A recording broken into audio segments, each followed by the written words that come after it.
কে আজকে বসে ঘুমাবি না? শিমশা ও ঘুমাচ্ছে, এও ঘুমাচ্ছে। যাই হোক বন্ধুরা, আজকে তোমাদেরকে আমি একটা জিনিস দেখাবো। গরিব মানুষের বাড়ির সিঁড়ি দেখো। গরিব মানুষের সিঁড়ি, কাঠের সিঁড়ি। মানে আমার মেয়েদের খুব সরকার থেকে বা ঘর পাইছি, সেই জন্য ঘর করছি, তাই ভাগ্য হয়েছে ছাদে ওঠার। তো যে মেয়েরা বলছে মা ছাদে উঠবো, তবে আমাদের তো ক্ষমতা নাই লাখ লাখ টাকা দিয়ে সিঁড়ি করার।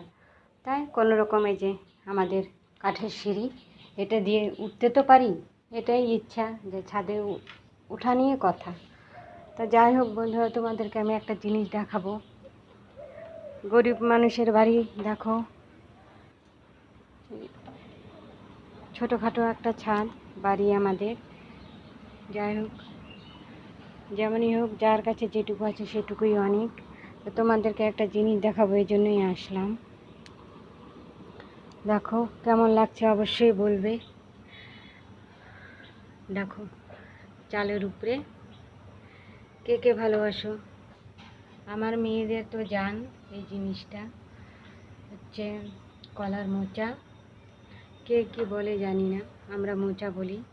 তা যাই হোক, তোমরা কে কি বলো অবশ্যই আমাকে বলবে। তোমরা তো কেউ কমেন্ট করো না। যাই হোক, লাইকই করো, সাবস্ক্রাইব করো, এটুকুই। যাই হোক, কে কে এই জিনিসটাকে ভালোবাসো অবশ্যই বলবে, তাহলে ভালো লাগবে শুনতে। তো দেখালাম আমাদের বাড়ি, আমাদের ভাঙাচোরা বাড়ি, যে দেখো। যাই হোক, কেমন লাগলো অবশ্যই বলো।